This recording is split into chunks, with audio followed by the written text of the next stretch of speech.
We're going to try to reconnect here. See if, let's see if we've got the feed now and see if it's all good.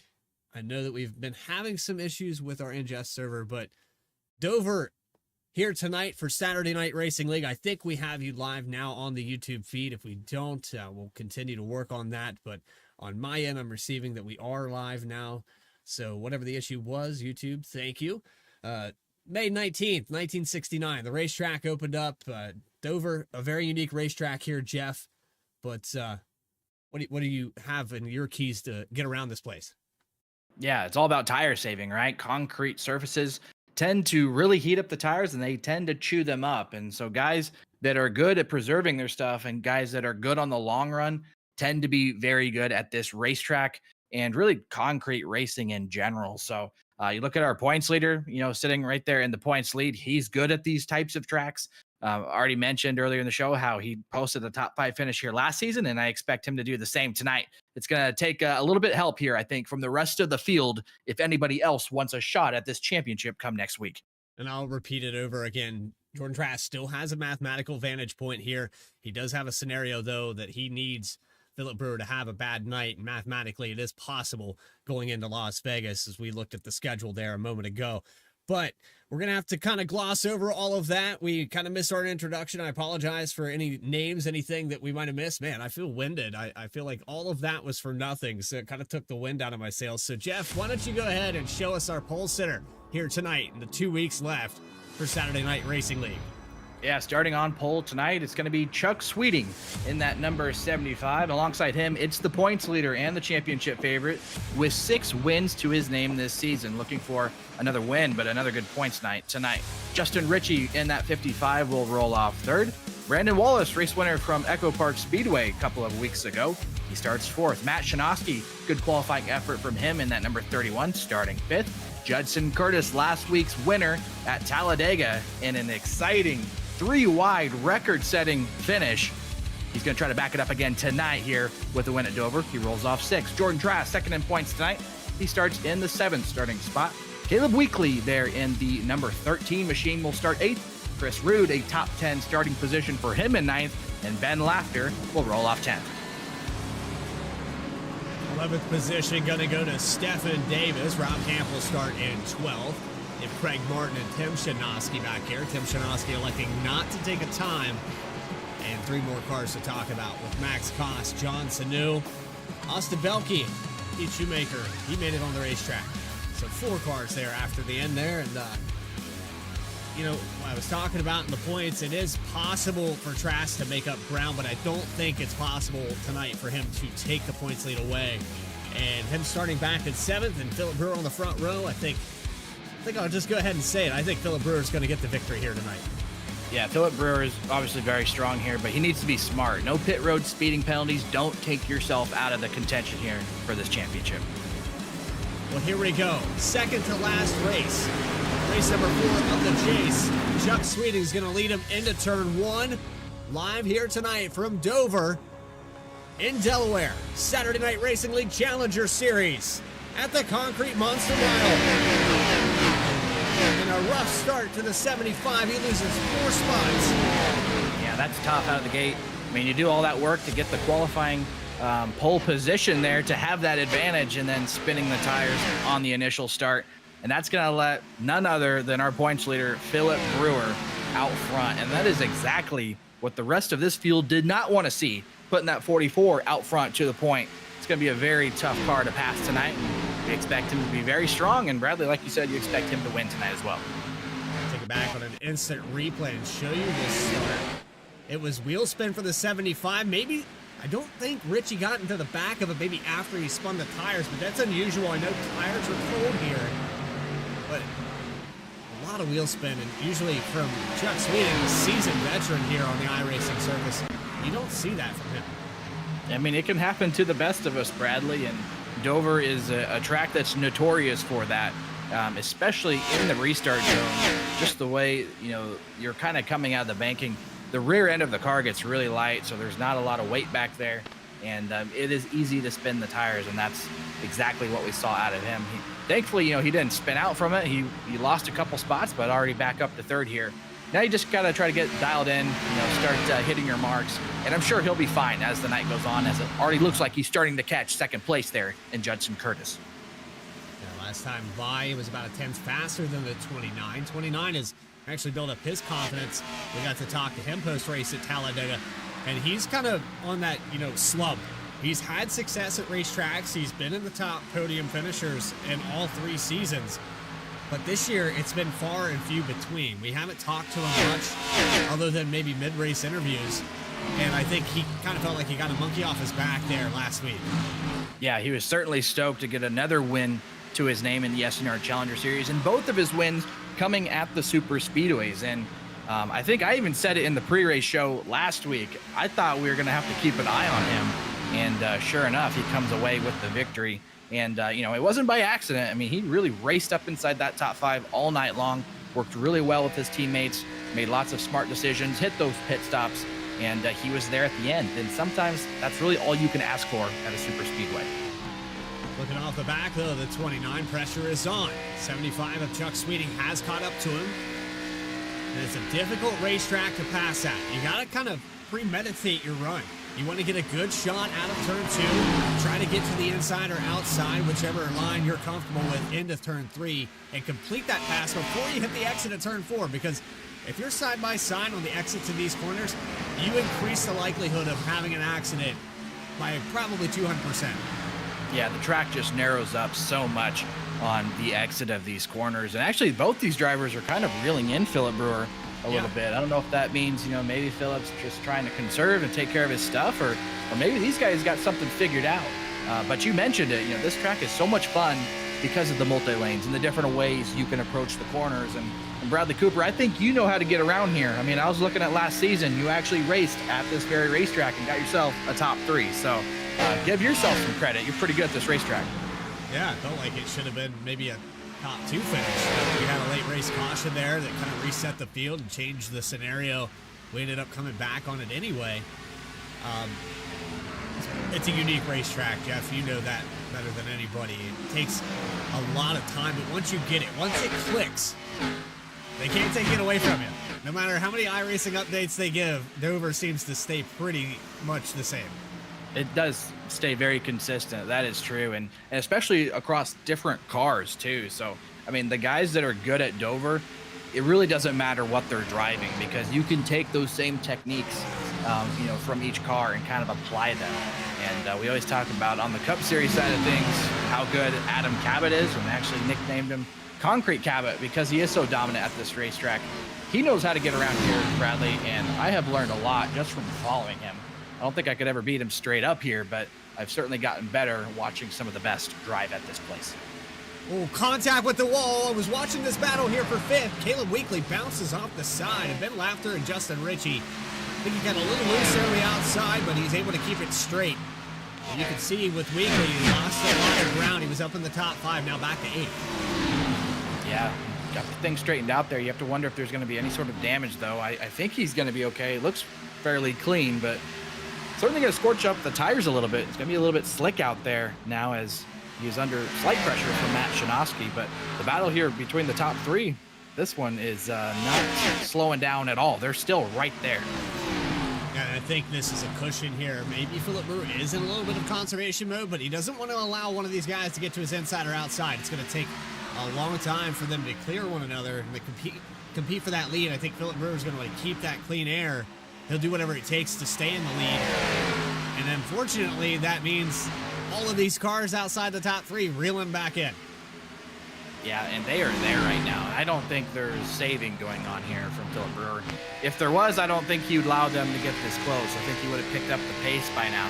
So Judson Curtis is up on the wheel here, pressuring the race leader. You have Chuck Sweeting there just behind, trying to recover from the tire spin early on the front row. And then just behind them a little bit further, how about Brandon Wallace in the number 99 here with a top 5 run so far? He's looking solid, and he's looked good all season. He has a playoff chase berth in both series, and he's 5th in points in the Cup Series. After the fiasco last week at Talladega, he jumped 5 spots. Yeah, and that's just, sticking with it, avoiding the carnage, and he did just that. And another guy right behind him, Ben Laughter, I believe he's one of the biggest movers so far. He started 10th. He has been charging his way through the field here since the drop of the green flag. Ben is up to 5th. And then not too far behind him, you got Rob Hamp in the number 18 up a few spots. And here's Jordan Trask, 2nd place in points. But looking like he's got some damage there, Bradley. Yeah, we got a word here in the chat that Trask is overheating, damage from the wheel spin of the 75. And so Trask has had to let this field kind of pull ahead. He can't run max RPMs. He can't get behind somebody and get dirty air on the front of his car. So he's having to kind of nurse this thing around and hope for a caution to get that repair. You can hear him on the clutch pedal trying to keep those temps down. Yeah, and even with the caution, that looks like a ton of damage. I don't think that you can even repair much of anything, especially here at Dover. It is hard to get to pit lane here under yellow and actually fix your car because the pit lane speed is so slow. You are crawling around here at 35 miles per hour. And if it's as bad as this, where he's having the clutch just to keep the engine temps in check, that's going to be a certainly very long night for him, and probably his championship hopes are probably over. And it's unfortunate to see it this early in the race. We were talking about what Philip Brewer could have happen to him. It ends up happening to Trask. And so you talk about the 24 points that he was out to come into this week.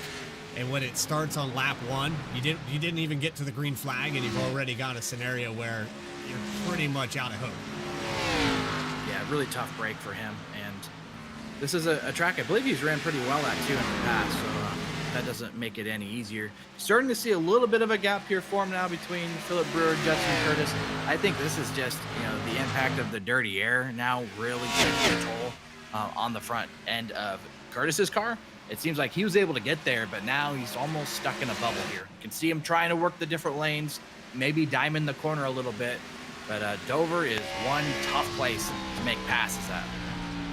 You can see Curtis moving up the racetrack, trying to get that clean air. A different approach to 3 and 4, but a lot higher entry didn't seem to work that time, and it's going to be a 24.894. It's about a full 10th faster than Curtis that time for Philip Brewer. Chuck Sweeting, Brandon Wallace been lapped through the top 5, and it's been clean and green since the drop in the initial start. Well, some might disagree with that comment of it being clean and green. Jordan Trask certainly doesn't feel that way. He's back at 18th position. You're hopeful for the championship. But right now, as it sits, Jeff, we could crown a champion.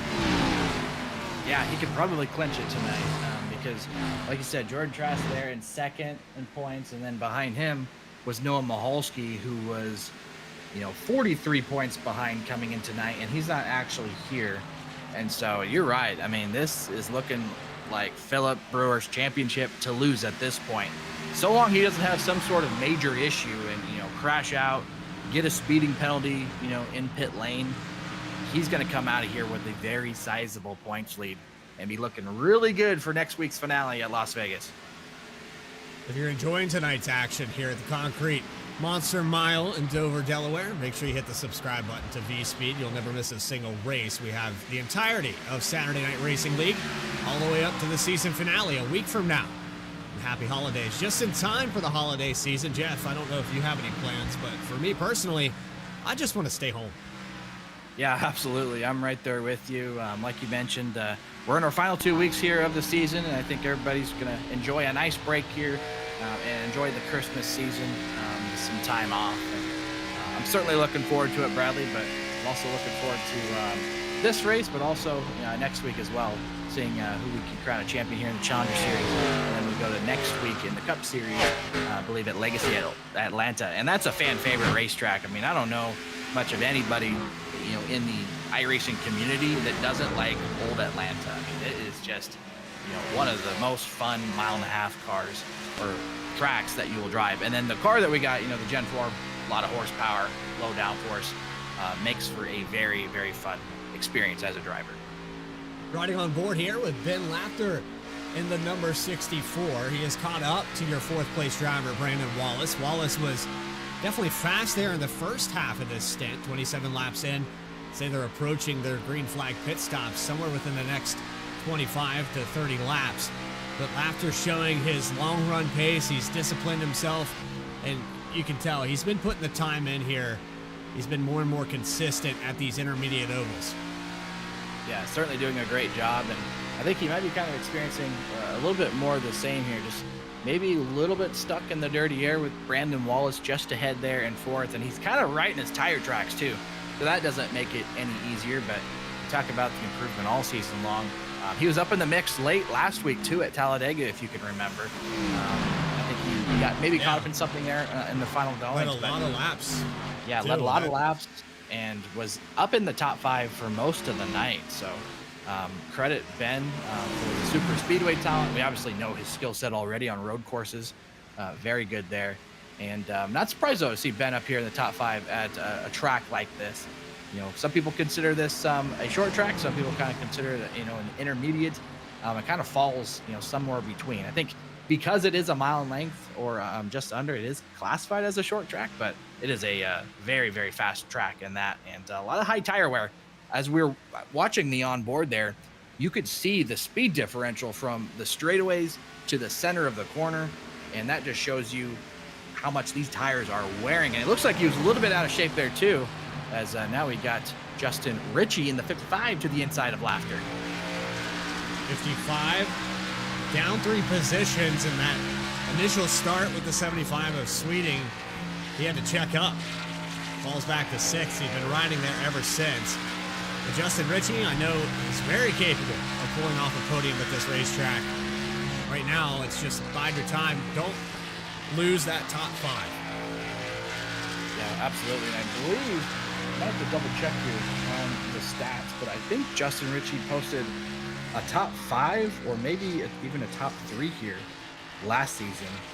I know he led a lot of laps, I believe. Yeah, 17 laps led last season at Dover. Oh, 3 wide down the front stretch. Mistake there from the 99, and then Laughter took advantage of it, and Justin Ritchie went to do it as well. Thought better of it into the entry at 1. Sorry to cut you off there, Jeff, but that was a close call for Brandon Wallace. Yeah, no worries at all. I was just reading some stats and didn't even realize that that was going on, but what a move here as we get to watch the instant replay as he pokes in. It looks 3 wide, and yeah, Brandon Wallace kind of just getting pushed up out of the groove a little bit, and that's kind of no man's land out there, especially if the track's not quite rubbered in yet.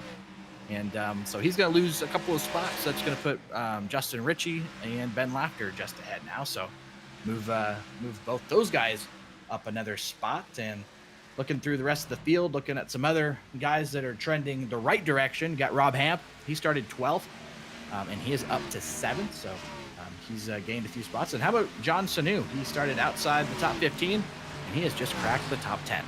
Up 7 spots. Biggest mover right now is John Sanu. He'll continue that trend, and I've raced with John a lot on other leagues.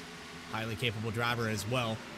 Teammates with the 55 of Ritchie, and you know, we saw that move for 3 wide. I think that's the difference between 33 laps into the race and 33 laps to go. I think you'll see Justin Ritchie take that 3 wide when we get down to the end.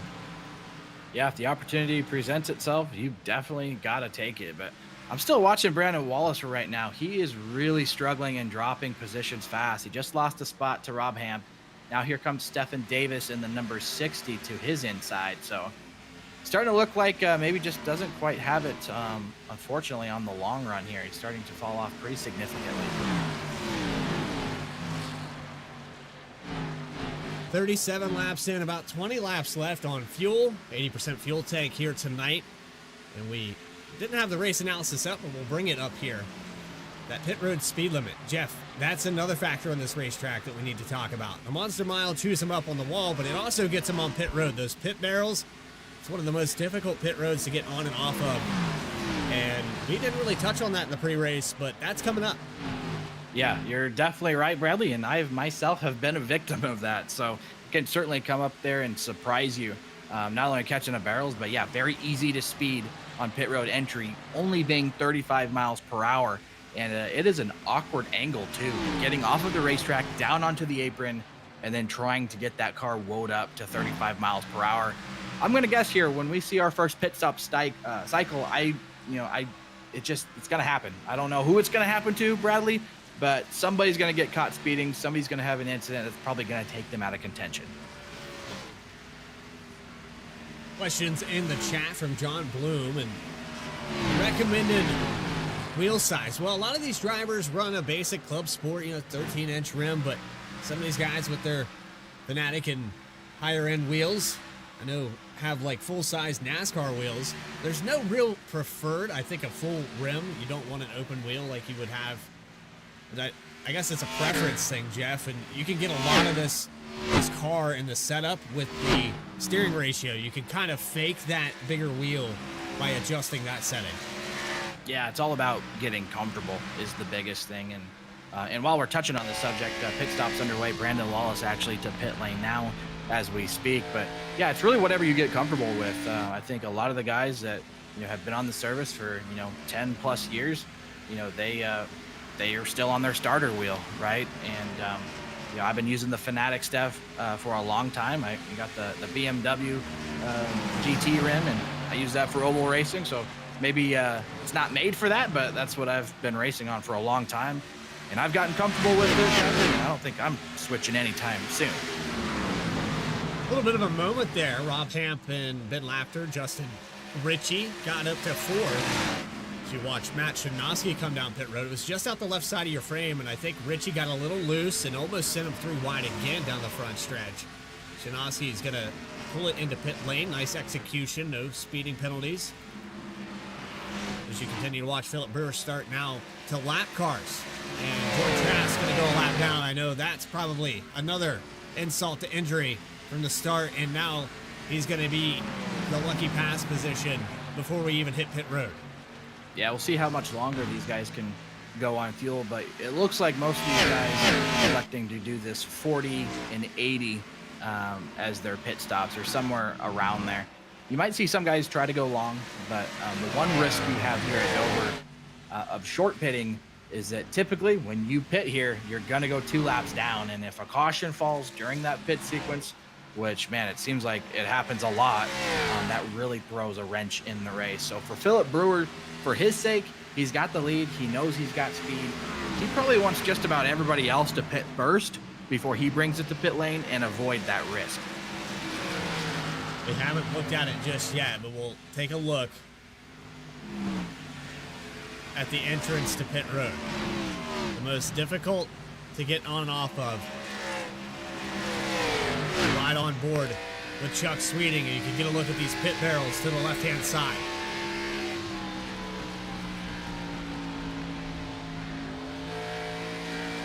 Look how difficult that is, Jeff. You got to be committed to pit road before you hit turn 3. Yeah, you really do. You got to be hard on the brakes too to get that thing slowed up, because that pit lane entry comes up quick. And like I said, it has found a lot of victims, including myself.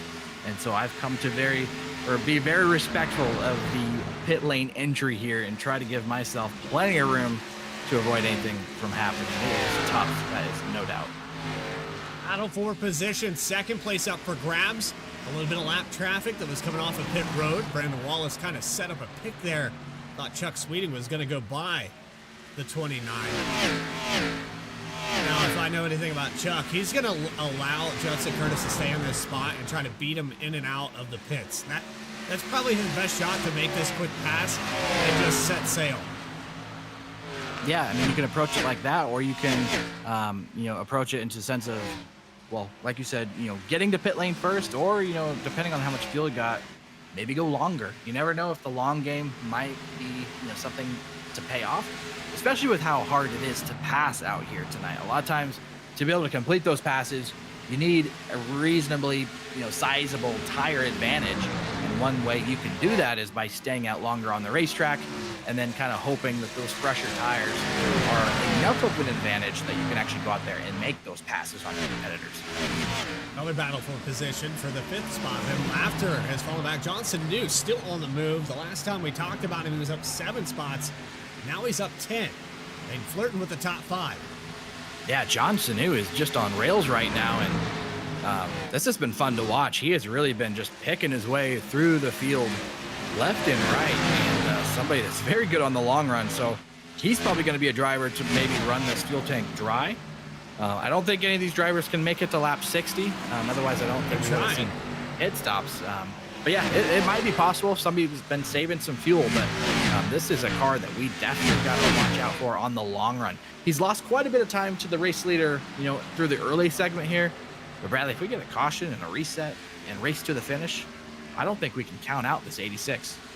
Almost had it right there. Rob Camp almost makes contact with Richie. And from 5th back to 8th, it's been a hornet's nest this whole time. Yeah, it really has. You're really starting to see which drivers have, taken care of the stuff, which drivers are starting to fall back, and which, drivers are struggling, and the different lanes that drivers are using here. We talked about Dover being one of those tracks where it is multi-lane and you can approach the corners differently. So we're getting into the portion of the race here where you're seeing cars just about everywhere and seeing where people can make advantages and maybe where you don't want to be on the racetrack as well.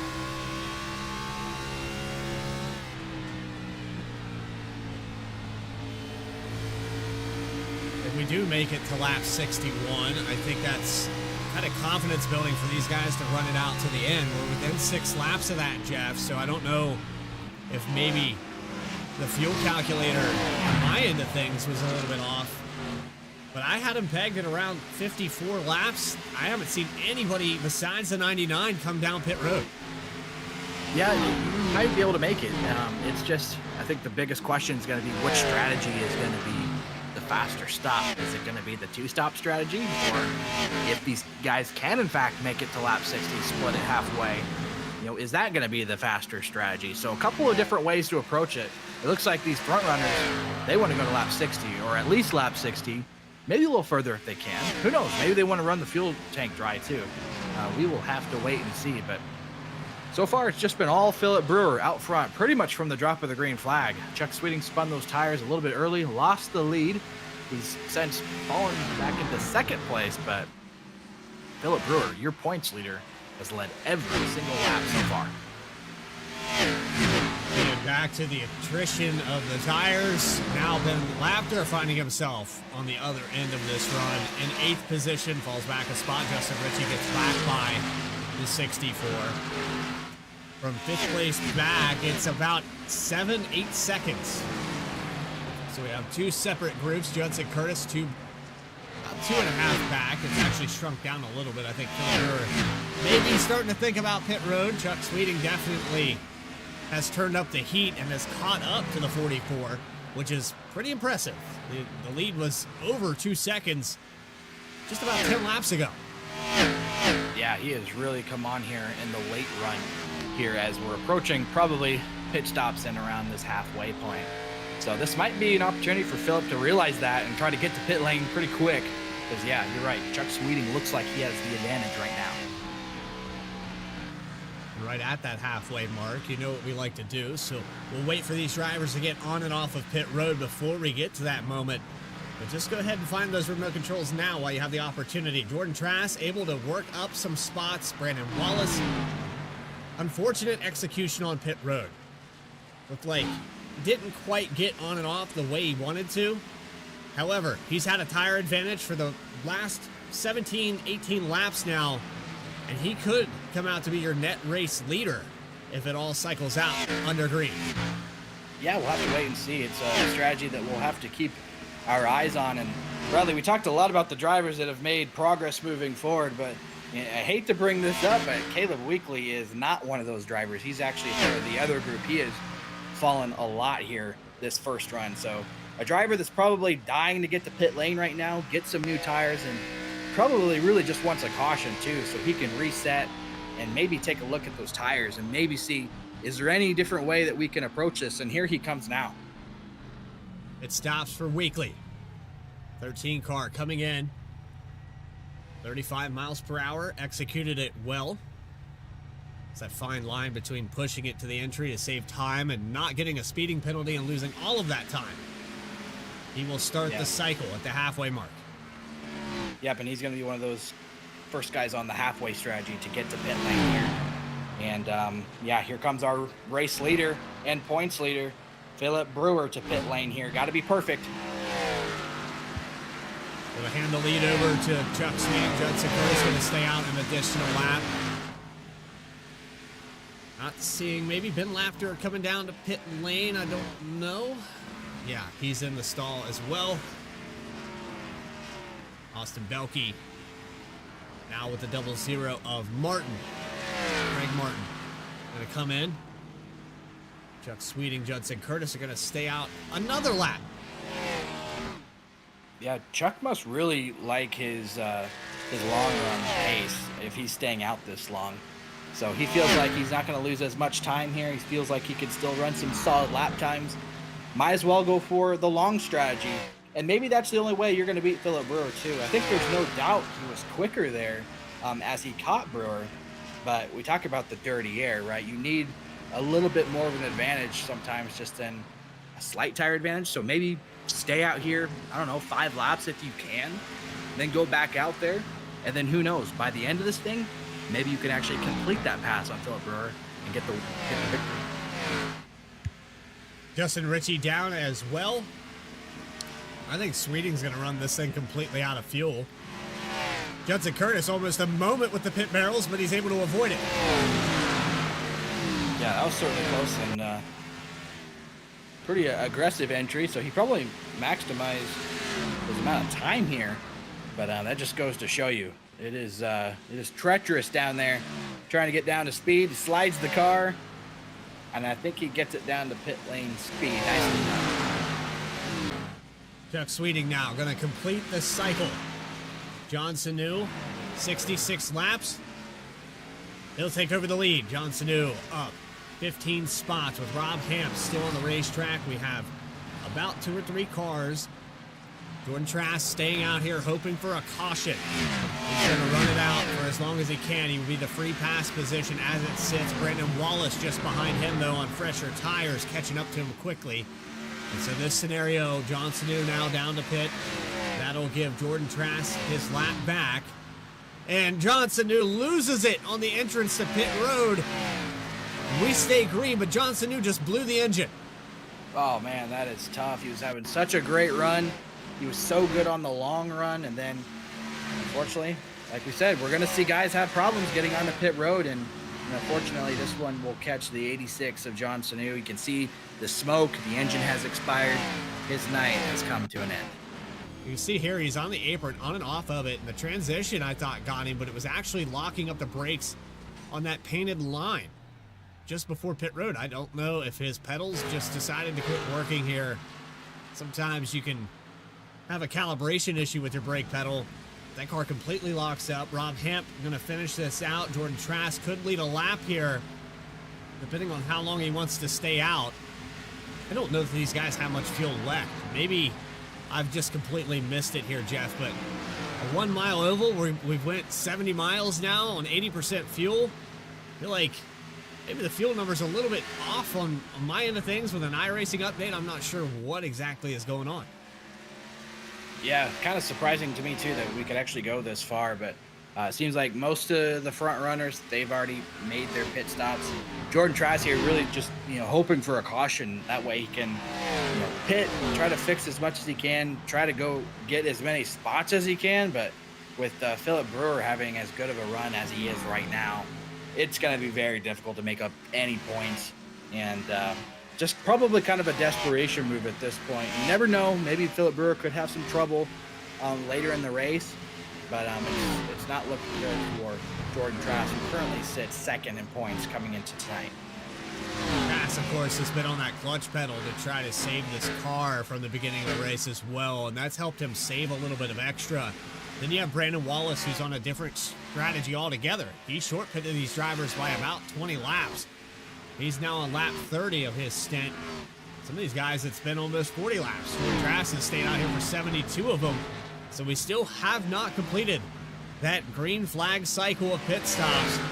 But you can see right here, Philip Brewer coming back to take what he's had all day long. That race lead is about 2.3 seconds away, and Brandon Wallace probably doesn't have anything for him to hold him off. No, he's certainly not, but Brandon Wallace also is going to be probably pitting here within, the next couple of laps, probably right around lap 80.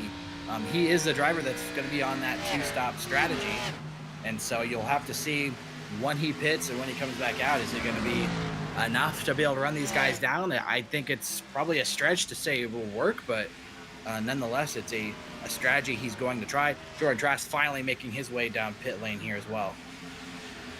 So don't factor out the 75 of Chuck Sweeting stayed out an additional 6 laps compared to Philip Brewer.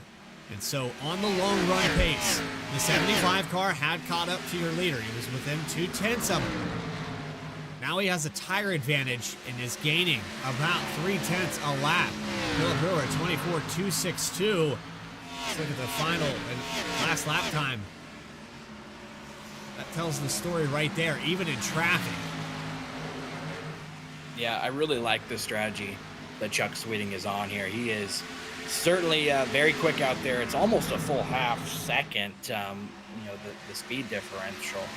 And I think it's no doubt he's going to catch Philip Brewer. We just have to wait and see, is that 6-lap tire advantage going to be enough to actually complete the pass for the race lead? Time will tell here, but certainly like the strategy here. And I think Chuck Sweeting's sitting in a really good spot. Well, we're past the halfway mark. We're actually 2/3 into this race, but it's the perfect opportunity to find those volume knobs on that smart device, on that TV, wherever your kids hit the remote control. And let's get a noise complaint from the neighbors. Let's Get Loud, presented by FireStorm Racing.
Presented by FireStorm Racing, watching a battle for the lead. Jeff Wright, you've got the 75 and 44. The tire advantage for Chuck Sweeting has shown itself. He's on the back porch of the Grippo's Chevrolet. Yeah, he is there, and Philip Brewer's got to probably do some mirror driving now to try to pour that dirty air onto the front end of the 75.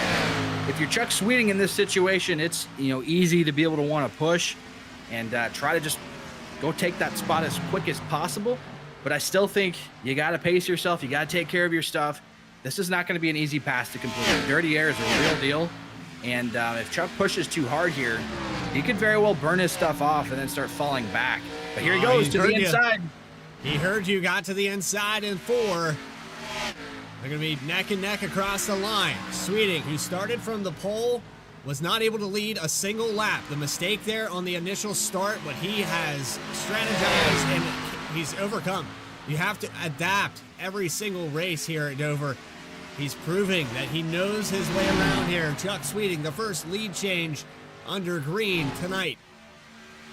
Yeah, Chuck Sweeting, how about that? Started on the pole, but he lost the lead right away with a tire spin and fell back to like 4th, but then quickly worked his way back up to 2nd. And now it's the long strategy. The long game here is working for Chuck Sweeting, as now he has the race lead, and we'll see if he can start to pull away here from the 44 of Philip Brewer. Boy, this would be a huge win for the 75. Absolutely would be, and it's still, you know, a great day for Philip Brewer, not to take anything away from him. He led 72 laps of the 87 that will complete at the Monster Mile. You have Judson Curtis, solid top 3 car for him. And how about Stephen Davis? We haven't mentioned his name today, but the Viagra, number 60, looking really good. Yeah, fantastic day here for Stephen Davis. He's taking care of the stuff, and here he is inside the top 5. And, you know, started 11th, like you said, and he has worked his way up. So good job here for Stephen Davis here. And just, you know, a quiet night, like you mentioned, but sometimes that's what drivers need. Just a quiet night, no mistakes on pit lane, and put together a really solid finish here. And Shinosky also gaining 9 positions up to 5th. So we talk about Talladega, the contrast that all these drivers had. You could run up front at Talladega, you could lead every lap. We talked about Ben Lafter, who was up front for a lot of that race, and then a surprise finish with Tad Dabney in the lead coming off of turn 4. You know, who would have thought it would have come down to 3 drivers that hadn't been in the top 5 all day. And then suddenly we're talking about 3 different names, 3 wide out of turn 4 across the trio. Yeah, what a fantastic finish that was, too. What a show. And you said it, you know, record for the best finish or closest finish on V-Speed. Closest finish on V-Speed, 3 very cool of a second. Very cool to have that now here for the SNR Challenger Series. And I know a couple of those guys were kicking themselves at the end of that thing. I know Tad Dabney was probably wishing he maybe would have done something a little bit differently, but hey, 3 wide race to the line. That was quite the show for us, and we weren't complaining at all. And you look through this field, it's still kind of the same. The same names that were running in this top 10 with Richie, Lafter, Hamp. You can add Austin Belke into that group of names now. Craig Martin has worked his way up to the 10th spot. But it's still pretty tight back here, Jeff. Only 3 or 4 tenths separate Justin Ritchie from Tim Shinosky. And unfortunate, you know, John Sadhu out of this race. Max Cost has had problems today. Chris Rood has been a little off pace. Jordan Trask, of course, on lap 1 had an issue. Brandon Wallace was another thing we didn't touch on. When he's on that 2-stop strategy, he brought it down pit road for a second time. He lost a ton of ground. He was 2 laps down just a moment ago. Yeah, I mean, he's just kind of swinging through the fences. I think he knew that the strategy was probably, you know, a little bit of a stretch, but also, you know, it put him in a situation where he could cycle out to be the leader, lead some laps, and then you never know when cautions might fall. He could have, you know, been the leader when one of those cautions fell, and then would have had fantastic track position, and maybe would have thought he could have had a good shot at maybe trying to hold off the race leaders. But you're right. It's going to be, he's going to need some help for this one to be able to bounce back. Being a lap down already, and it just doesn't seem like the speed that he has by doing the 2-stop strategy is really going to pay off here. So going to look like a net negative, unfortunately, for him. But we'll see how far he can climb back up here before this thing is all said and done. Hayden Carr is still on the lead lap. Caleb Weekly would be the free pass position if a caution does come out. He would love for a yellow. He's having problems. You see him bounce off the wall out of turn 4 just now. Caleb has been struggling all night tonight to get grips with this car and the handling. He was up in the top 10 at the beginning of this race, had a few moments where he bounced off a couple cars, and ever since then, this machine is just not handled well. And I think every time you touch that safer barrier, it's only going to get worse. Yeah, not the night that Caleb Weekly would have liked here tonight at Dover. You know, we talk about concrete tracks, and, you know, he got his only win in the Challenger Series at a concrete track, and that one was at at Bristol Motor Speedway. That came in the Truck Series season. And, you know, although we could take some similarities, you know, that they're the same track type with concrete, but 2 very different racetracks. You know, Bristol is a very, very fast, tight, short track, and Dover's quite a bit bigger, and you know, it takes different techniques and different driving strategies to really excel here. And unfortunately, it feels like Caleb maybe just missed it a little bit tonight.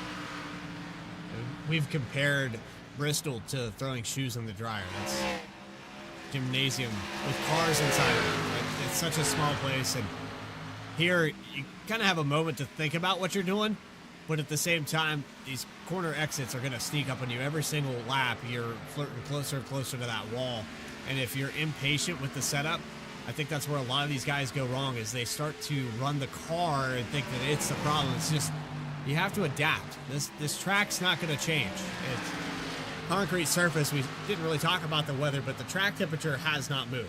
It has been the same since the green flag. So even rubbering in this racetrack doesn't seem to affect it too much. And the multi-groove, the different approaches, the different lines, there's no real wrong way. There's just what you're comfortable and confident with. And to get to that point, getting comfortable and confident, that's what it's going to boil down to. I think that's where Caleb Weekly's kind of had his problems here tonight. He's just not comfortable with the car. No, it looks like he's moved around. He's tried the bottom of the racetrack. He's tried the middle. He's tried diamonding it. And it just seems wherever he goes, he's not able to get comfortable, like you mentioned. And Dover is a place that you got to be comfortable as he actually gets into the wall here and scrapes it going down the back straightaway. So if that is any indicator if he's comfortable or not, well, there's your answer. So not the night Caleb Weekly wanted by any means. And he's just probably ready to get this thing over with. I mean, still running 11th despite all things. Hey, if he could grab one more position here and get himself a top 10, he'll probably take that after a night like this. Battle for position. This is for the 6th spot. Tim Shinosky and Rob Ham. Shinosky falls back one position a moment ago. He went back on offense, so Ham got loose off of turn 4. Camp now trying to navigate around the 13 of Caleb Weekly, and it's under 20 laps to go. Chuck Sweeting coming by for lap 102. He comes off of turn 4 with a decent lead, 1.5 seconds roughly down the front straightaway. But you know, Philip Brewer not going to push the issue. He's going to maximize his points day, and most likely going into the final week at Las Vegas, he won't have to worry too much about the scenario. I think Philip Brewer going to be mathematically good to go when we go to Las Vegas, and it won't be one of those dice roll racetracks that we've seen in the season finale. So I'm just going to say it now. Even though he didn't get the race win, Philip Brewer has paid off. He's won the overall battle. Yeah, I mean, coming into tonight, huge points lead already. And with only 18 cars out here tonight, it was going to be mathematically impossible for the lead to change hands. And to really have a battle for next week, he needed to have a bad night, and Jordan Trask needed to have a good night. And it's just been the opposite. Jordan Trask with the damage early has, fallen towards the end of this pack and not going to get a very good finish. And Philip Brewer was leading a lot of laps, contending for the win. And it's not over yet, but it certainly looks like he's still falling as we speak. And Chuck Sweeting looking for his second career SNR Challenger Series victory. Got one earlier this season at North Wilkesboro in a pretty exciting finish, and now he's looking to do it here at Dover Motor Speedway. And I'm sure he's just hoping this thing stays green. We've been caution-free so far this much, and he would certainly like it to stay that way. 6 lead changes up on the top of your screen. Most of those happening during green flag pit stops. We had kind of a 1.5 strategy here tonight. The 2-stop strategy from Brandon Wallace. He's going to probably end up finishing in the 12th position. He is a little bit faster than Caleb Weekly. It has caught up to him. There's one spot in front for the 99, and he has the inside. He could look for 11th here coming off of turn 4. He will get the nose in. This is the battle for the free pass position. Brandon Wallace back into that now. Craig Martin, though, is up here just now with a lap down. So as soon as Brandon Wallace took the free pass position, Craig Martin took it away. Yeah, it certainly did not take long for that to happen, as we are getting closer to the 10 to go mark here at Dover Motor Speedway, and Chuck Sweeting has played it perfectly with that pit sequence. It was all Philip Brewer really until the first pit stop happened, and Philip Brewer pit 6 laps sooner than Chuck Sweeting to get into this spot, and it was that 6-lap tire advantage that really helped Chuck propel himself past the 44 here. It has now built a 2-second lead, and it's still growing. Yeah.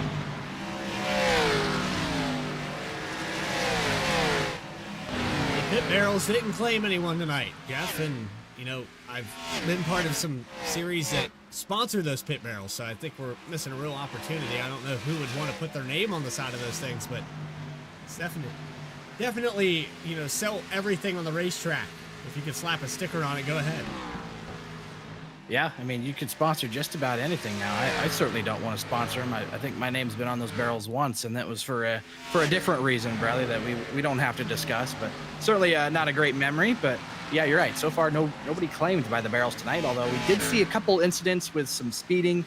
We saw John Sanu come in a little hot and actually got his car turned around, hit the inside wall, ended his night. And he was having a really good night up until that point. He was super strong on the long run, and had raced his way inside the top 3 after starting outside the top 15. It was a very impressive run. 10 laps to go, now 9. You're watching a battle for the 5th position. Rob Hampton, Justin Ritchie. Ritchie trying to use that outside line, get the run off of the corner to defend this position. But it is late in the run to do that. You don't get quite that same drive off of the corner. Ritchie holds on to it for the time being. Rob Hampton gonna recalculate the situation, see if he can get around the 55, who's worked his way back into 5th position. Then you go back to Tim Shanoski. Solid day for all these cars in this top 10. Ben Laughter in and out of the top 5 a couple times here tonight. Back to 9th, last car on the lead lap. It's Chuck Sweeting with a massive lead, about to put the 64 lap down. Might run out of time before he can do so. But he doesn't care. 3 seconds ahead of Philip Brewer.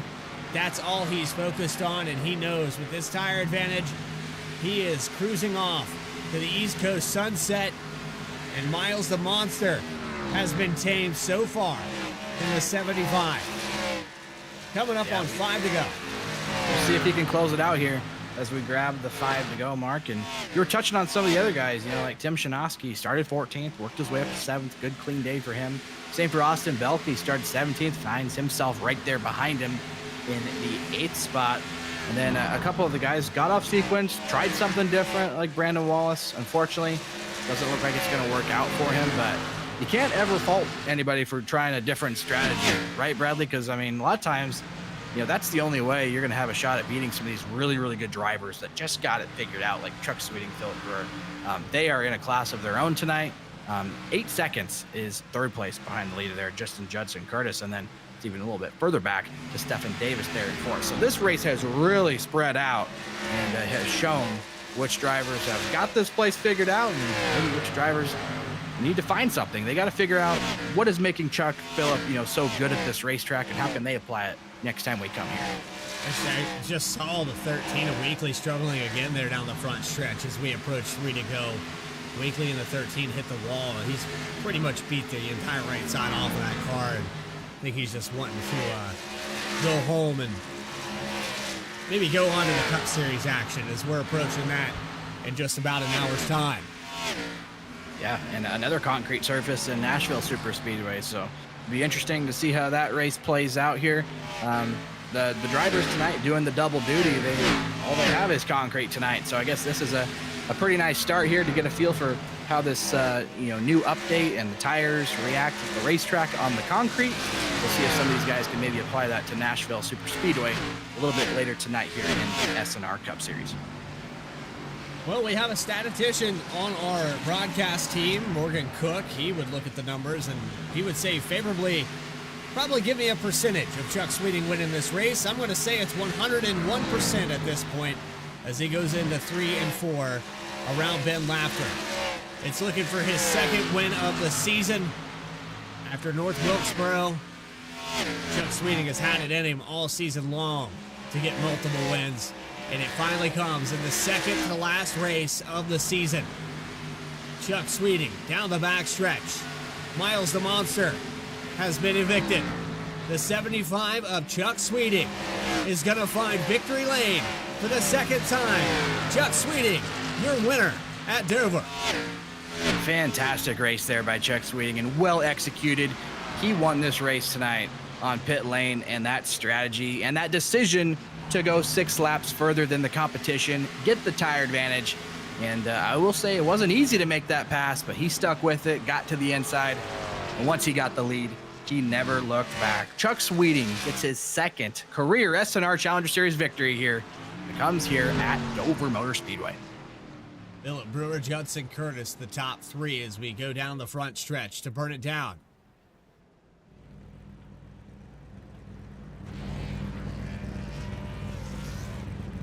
And a look there at the 75.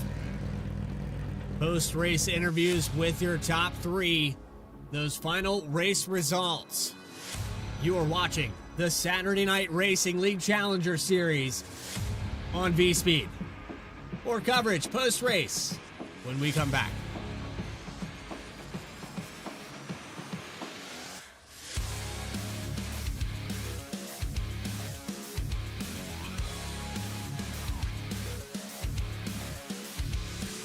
JS Racing. We're in the game.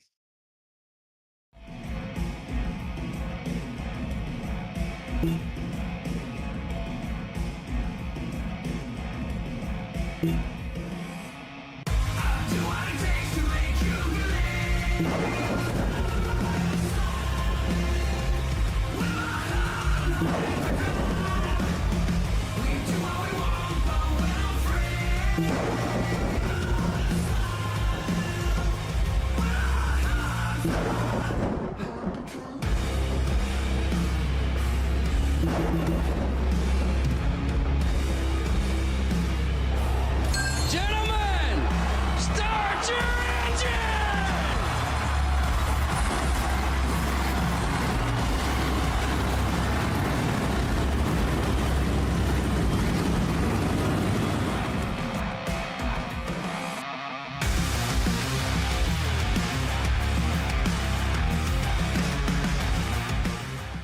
Drivers, start your printers. To keep pace with the ever-changing landscape of marketing and advertising, let Clark Print Shop help you spot the trends and keep you in front of the pack with all your color printing needs. From business cards to invitations, menus to mugs, we can print anything you need on paper or your choice of over 3,000 promotional items. Visit www.clarkprintshop.com to browse our online catalog and place your order today, or call us at 276-889-3426. For a limited time, use the code iRacing for 23% off your first purchase. The staff at Clark Print Shop looks forward to handling all your color printing needs. Walking and Rolling Costumes started when my son Reese was born with cancer. So when I was 3 years old, I got my first wheelchair. And he wanted to be Wall-E for Halloween that year. And so I knew you couldn't buy a costume to go on a wheelchair at that time. So I knew I had to build one. My dad ended up building a Wall-E costume out of a Dell computer box. When we were all finished, he loved it. We took pictures of it and shared it on social media. So many people started sharing it that we started getting requests from people we didn't know. In 2015, we decided to build them for other kids because people were asking, hey, can you build them for my kid? So we started the nonprofit organization, Walking and Rolling Costumes, and we build costumes for kids all over the nation, free of charge to the families.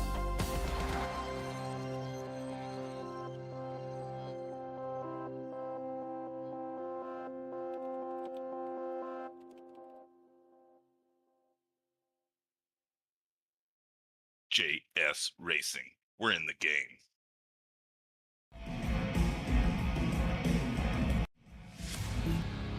Welcome back here to the Monster Mile. Dover, Delaware put on a fantastic show. Clean and green, 0 cautions, 6 lead changes, and most importantly, the pole sitter works his way back to get his second victory, Chuck Sweeting. It was a dominant performance, though, from Philip Brewer, and we bring those final race results up on the screen. Philip Brewer leading 2/3 of this race, roughly, somewhere around 70 to 80 laps. I kind of forgot that number, but he put on a great show. Judson Curtis is going to come home in the top 3. We'll get to work with those drivers in just a moment. Back to back here for Judson Curtis up in the broadcast booth. So feel like he's finally got that confidence back. We've seen the 29 car kind of in a slump here recently. Stephen Davis, an impressive race for him, up 7 spots from 11th. Worked the strategy well to come home in the top 5. Justin Ritchie, these are the closest battles on the racetrack, and it was Rob Hamp and Justin Ritchie. They never left each other's door the entire race. They battled back and forth the entirety of this thing. Justin Ritchie gets to the last say, and he'll finish in 5th, Hamp in 6th. Austin Belke, with 10 positions gained, he will be your Clark Print Shop biggest mover of the night. 24 car going to come home in the top 10. Tim Chinosky, going to finish in 8th position. Impressive run for him as well. Ben Lapter, the first car lap down and finishing in 9th. Craig Martin, rounding out your top 10. Yeah, and great run there by Austin Belke to get that Clark Print Shop biggest mover award. As for Tim, those guys stuck with it all night, kind of started deeper in the field and got themselves top 10 finishes. So how about that? Brandon Wallace, we saw him up in the top 5 early and went with the 2-stop strategy. Didn't quite work out for him. He falls back to 11th. Caleb Weekly, a long night for him, but he salvages a 12th place finish despite all of that. And I think he hit the wall quite a few times, Bradley, and we caught a lot of it on camera. Matt Chinosky will finish in the 13th spot. Jordan Trask had the damage early and was never able to catch that caution to try to repair that race car. And unfortunately, he's going to lose a lot of points on the points leader, Philip Brewer. He's looking at it right now. He's 38 points behind him. That's going to be a stretch. And depending on how many guys show up next week, it might mathematically be impossible for him to catch Philip Brewer. So unfortunate for him. Keith Shoemaker will finish 15th. Chris Rude in the 16th spot. Max Cost, he gets 17th tonight. And John Sanu, the one guy that got claimed by the pit road entry issue, nose first into the inside wall, was having a great run, but not going to get the finish that he wants. He has to settle for 18th. 86 was pitting from the race lead. He had stayed out. I think the 86 car would have been maybe a thorn in this top 3, maybe knock off Judson Curtis or possibly Philip Brewer. I don't think anybody had something for Chuck Sweeting, though. He pulled the strategy to a T, and that's what brings us here to Victory Lane. We're going to talk to Chuck Sweeting now. And Chuck, I know you're capable every week. I've raced with you. We've been on the racetrack together. And sometimes I just get frustrated. I see how you're doing things and I can't duplicate it. This is one of those racetracks for you. And you definitely were the sleeper. I think it played into your favor, though. A mistake on the beginning of this race. Nice recovery to come back after the wheel spin on the green flag start. Yeah, thanks.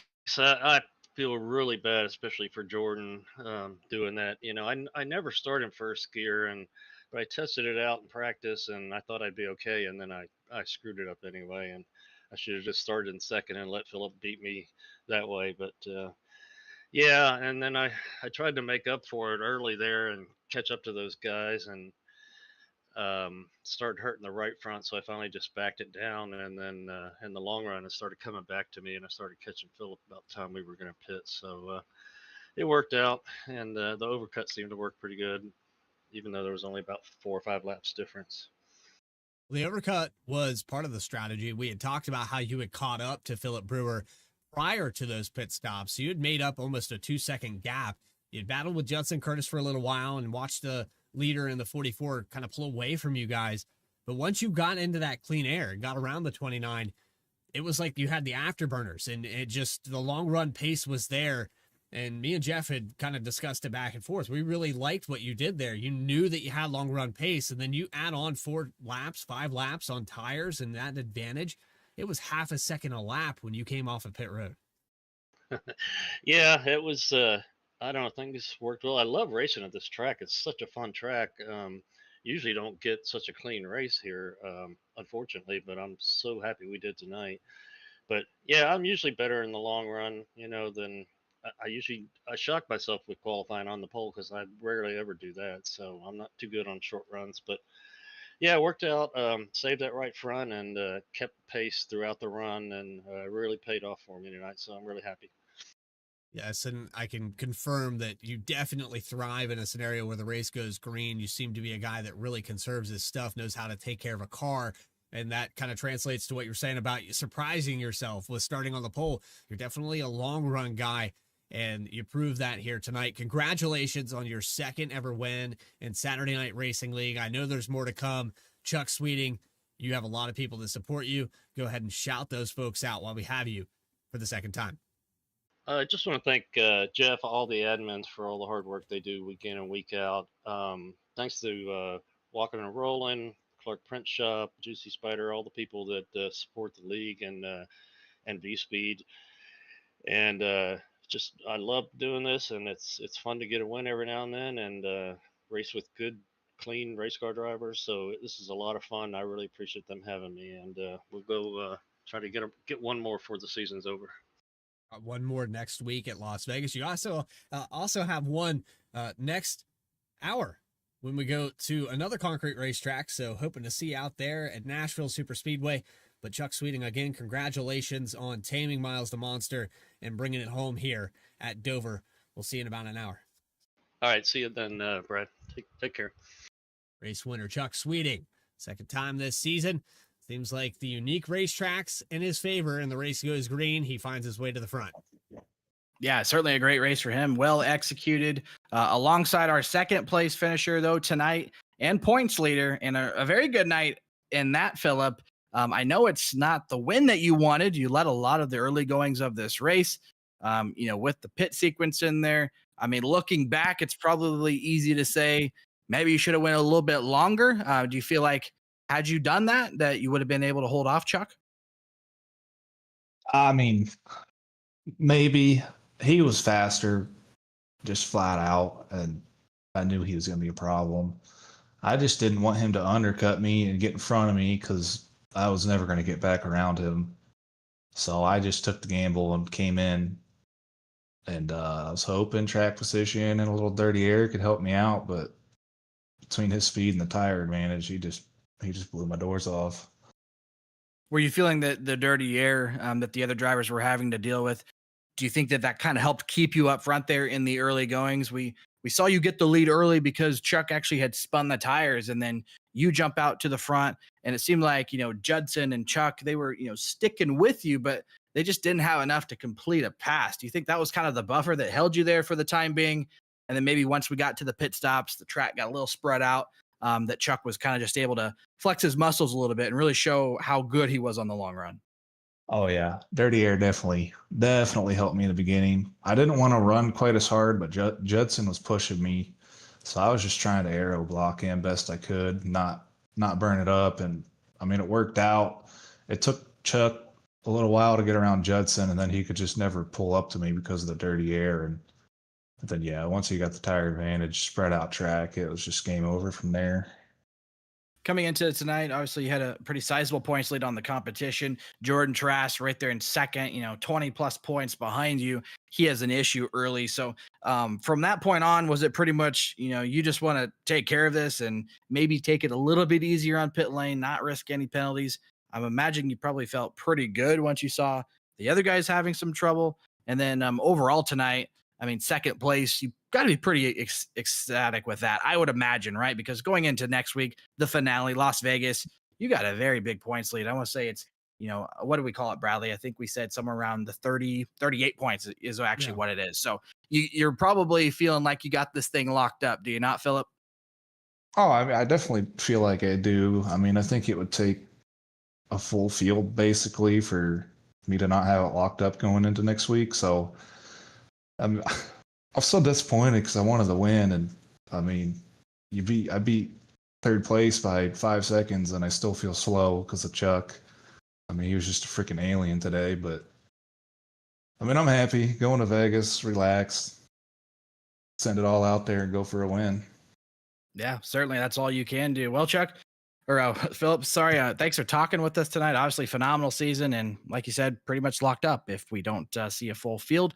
And we'll catch you at Las Vegas. And I imagine the goal there is going to be try to get the win and go out on top as a race winner, but also an SNR Challenger Series champion. Thanks for talking with us tonight, Philip. Thanks, guys. So that was Philip, second place tonight there in the number 44, and he's got it all but wrapped up as we go to our final race of the season at Las Vegas. Moving on to our third place finisher tonight, it's Judson Curtis. He got the race win at Talladega just 1 week ago, and he backs it up again here, Bradley, with a top 3 finish. Bradley Cooper standing by. Back to back here in the broadcast booth. Judson, I know last week you talked about how You just felt like you were in a slump and you were trying to get that confidence back. Looks like Talladega, for some mysterious, ways that Talladega can make or break a driver and just completely destroy your season. It can also bring you back, kind of revive what that fire was back at the start. And it looks like here in the last 2 or 3 weeks, you've really found your stride. Yes, sir. The Lone Star Beer, JTM Motorsports 29, was feeling pretty good tonight. Had a little pep in my step and thought maybe we were going to have something there for Philip, but I don't know if I got too far up in my head and started running the wrong lines or whatnot, but just didn't have anything for him on the longer run. And, it's probably just burnt the right front up there, but learned a lot and very pleased with the performance of the Lone Star Beer Chevrolet tonight. So we'll take it and we'll start drinking pretty early. I'm way ahead of you, buddy. I just, sometimes you come into these broadcasts, you come into these races, and you have to have a certain approach to take the edge off. So I don't know if you post-game, pre-game, how you approach this, but sometimes those nerves get the best of you. And you were talking about the line that you had to run. Do you think that maybe watching what those guys in the top 3 were doing maybe affected how you had to run this racetrack and maybe not necessarily created a bad habit, just you had to find clean air? You did, and I noticed a bunch of rubber was being put down on the track tonight, which is, I don't want to say uncharacteristic for Dover, but a lot more was put down than what I am used to. So I was trying to just kind of, figure something else out and get a little bit more speed out the car. But Chuck had a great way of diamonding those turns, and I was really trying to mimic that and just could not do it. So, congrats to Chuck, and we'll take it and start drinking. There you go. 3rd place finish here tonight. Judson, I like the attitude, optimism, and bringing it back here. You already shouted out the hood sponsor. I know you've got other people that support you in this podium finish. Go ahead and shout out the team for the 29. Yes, sir. JT Motorsports. Just want to thank everybody on the team. Joseph, Jordan, Tad, everybody. Veed for the amazing broadcast, all the sponsors that put it on. Hart Motorsports, Kenny over there, JP, Driveway Matinee, and Texas Cigar Rollers. Appreciate it. My wife and son, mom, dad, thank you all. Judson Curtis, well done. We'll see you next week in the Challenger Series at Las Vegas for the season finale. Yes, sir. Thank y'all. There you have it. 3rd place finisher, Judson Curtis, getting it done. He's going to gain 3 spots for this top 3 here tonight at Dover. But we have more racing action coming up here, Jeff. Coming up just in an hour's time, but it's next week for Las Vegas. You can catch that at 7:45 p.m. Eastern time. Jeff, before we let him go, any final thoughts from this race here at Dover? Yeah, just big congrats to Chuck Sweeting. Obviously a dominant performance, and he really flexed those muscles on the long run tonight. Really nobody was in his zip code as far as that goes. And then Philip Burr, he came in here, did what he needed to do, and that was to get a solid finish and not have any problems. He did just that, and he's looking to shape up here to be an SNR Challenger Series champion at Las Vegas. And then how about Judson Curtis, another top 3 finish? And actually looking through the stats, that's his first time he's got back-to-back top 3 finishes at all in his SNR Challenger Series career. So he's on a bit of a tear as well. We'll see how he can do once we go out to the desert, to Las Vegas, in 1 week's time. Again, 7:45 p.m. Eastern time. You can also catch the next race at Nashville Super Speedway for the Cup Series. They're in their second to last race of the season, and it's shaping up there for maybe a repeat champion. The co-commentator up in the booth, leading those points. There's still a lot of racing left to be done, and the points battle over there is within 7. So it's a lot tighter and more competitive for the end of the season when you go over to the Cup Series side of things. But that's going to do it for us here at the Monster Mile. If you enjoyed tonight's broadcast, make sure you hit that subscribe button. You'll never miss a single race. We have flag-to-flag coverage of SNR all season long. For 5 seasons now in the Cup Series, we've been bringing you coverage flag-to-flag. We've had Connor Horn, Jeff Wright, and a few others here up in the broadcast booth with Dakota Floyd. I think we've had Justin Prince up here a time or two, Adam Baker. And we want to thank all of the people that helped make this possible with Walking and Rolling Costumes, 29 Graphics, Juicy Spider Studios, Clark Print Shop, and FireStorm Racing. It's been another good one. Chuck Sweeting finds his way to victory lane for the second time this season, second time in his career, and Philip Brewer's got it all but locked up. Tune in just an hour's time when we go racing at Nashville Super Speedway, another concrete 1.3 mile racetrack. This is Bradley Cooper saying so long. Stay tracking, everybody.